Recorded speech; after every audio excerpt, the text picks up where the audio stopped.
Bonjour et bienvenue sur Décideur TV. Aujourd'hui, nous sommes avec Robert Dambaud, président de Grant Thornton France. Robert Dambaud, bonjour. Bonjour. Alors, 2022 était une année particulièrement agitée. Quel est le bilan de Grant Thornton France sur cette période ? Écoutez, un bon bilan, je ne sais pas ce que veut dire agité. En tous les cas, chez nous, c'était une année de... Ça s'est bien passé malgré tout, de forte croissance. Ouais, ok.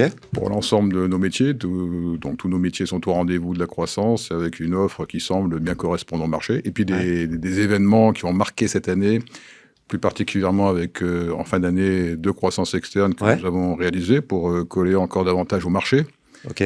Une croissance externe qui concerne tout ce qui est RSE, donc une équipe RSE qui a rejoint l'équipe que nous avions déjà. Tout ça, ça constitue aujourd'hui un pôle chez nous de 70-80 personnes. C'est vrai que les RSE, c'est un marché qui commence à prendre de plus en plus d'importance sur ces métiers du chiffre et du conseil. Oui, absolument. On y reviendra, je pense. Mais oui, c'est un marché qui s'ouvre et qui est déjà présent. Une autre croissance externe, du coup Une autre croissance externe, puisqu'on adresse le monde des entreprises internationales aussi chez Grant Thornton. Et on propose des services à différentes nationalités, des différents pays qui sont très actifs dans la relation économique avec la France. Donc, on leur propose un service comptable, financier, juridique, fiscal ici en France, avec des équipes ad hoc. On a plusieurs desks comme ça, German Desk, Chinese Desk, etc. Et on a donc un Japan Desk qu'on a développé avec une équipe qui nous a rejoint, qui est venue compléter nos effectifs. Aujourd'hui, on a 15 personnes qui sont dédiées au Japon.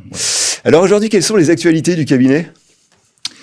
Alors, les actualités du cabinet pour 2023, c'est tout d'abord, Grant Thornton est un grand acteur de l'audit, vous savez. Sûr, Donc, on reste sur une actualité très audit, puisque la réforme européenne de l'audit a prévu des rotations de firmes obligatoires. On s'est inscrit depuis longtemps dans cette dynamique et dans cette préparation pour prendre ce marché quand il se présente. Aujourd'hui, les rotations sont en cours avec une année 2023 qui aura beaucoup d'appels d'offres. 2023 décisif sur le plan de l'audit du commissariat aux comptes. Absolument. Donc ça, c'est le premier enjeu. Deuxième enjeu, c'est le déploiement de la transformation durable, un métier que nous avons créé justement pour accompagner la RSE dans les entreprises et accompagner la transformation de ces entreprises pour un monde plus durable. Donc, on a des consultants aujourd'hui qui sont prêts, l'arme au pied, j'allais dire, pour aller se déployer dans toutes ces entreprises, à la fois pour les accompagner dans leur transformation, mais également sur le champ de l'audit. Vous le savez, il y a la transposition en France des textes européens CSRD dans les pays européens, donc dans les législations européennes de ces différents pays,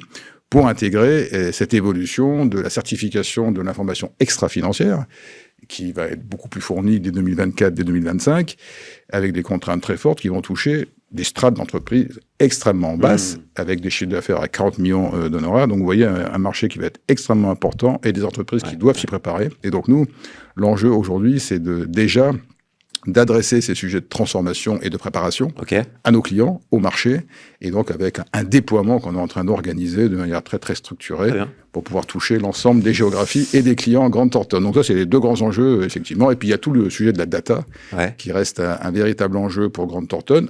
Dans tous nos compartiments, que ce soit chez nous en interne, comme une entreprise, nous, Grant Thornton, on doit se structurer encore davantage sur la data pour être vraiment numérique de partout. Et puis, pour nos clients, dans la manière d'adresser nos clients, avec des outils très fondés sur la data, et en même temps, la data comme valeur ajoutée, comment travailler cette data pour amener plus de savoir, plus de connaissances et plus de prédictions aussi, prédictifs, chez nos clients. Alors, on a parlé de Grant Thornton, les actualités, les perspectives 2023. Justement, pour cette année, selon vous, quels sont les grands enjeux dans le domaine de l'audit et du conseil ?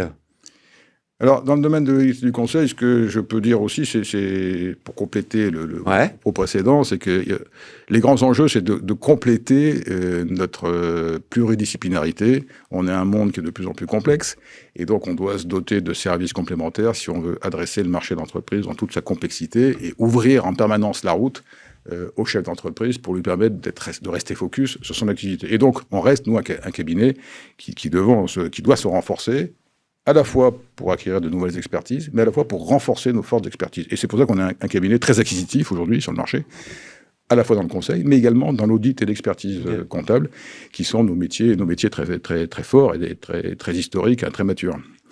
Et bon, donc il y a le marché, il y a le marché, comme je vous le disais, de la RSE, de la transformation, qui est vraiment. C'est un premier sujet évident.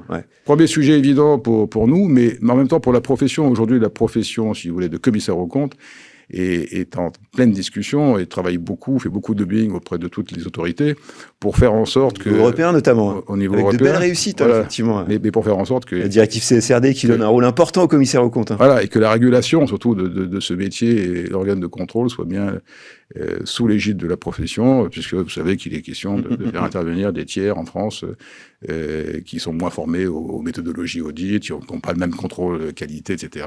Donc la durabilité comme premier enjeu, voilà. Qu'est-ce qu'il y aurait comme autre sujet dans ce domaine d'audit conseil à souligner? Alors le conseil, il y a tout le sujet toujours de la data, évidemment. Ouais, hein. Ouais. Il y a le sujet le sujet clé aussi, c'est... Comment ne pas en parler, c'est le sujet de la guerre des talents. Ouais, bien sûr. Ça reste fondamental. Avec des métiers sous tension, hein, c'est sûr, sur le chiffre. Des métiers sous tension, et puis des modes de travail à réinventer. Attirer les talents, les fidéliser, développer la marque employeur. Ouais. C'est un sujet chez Grant Thornton. C'est un sujet non seulement chez Grant Thornton, mais chez tous les cabinets et chez tous nos clients. Aujourd'hui, la ressource, les talents... C'est un sujet global qui intéresse le monde de l'entreprise d'une manière générale, c'est sûr. Il faut les capter, il faut les retenir, il faut leur proposer un modèle qui leur convienne dans leur monde, avec leurs repères à eux, et c'est tout à fait normal à nous de faire les adaptations pour être en phase avec les attentes de ces nouvelles générations. Très bien, merci Robert Dambeau pour cette intervention. Merci à toutes et à tous de nous avoir suivis. C'était l'interview du Monde du Chiffre. À très bientôt sur Décideur TV.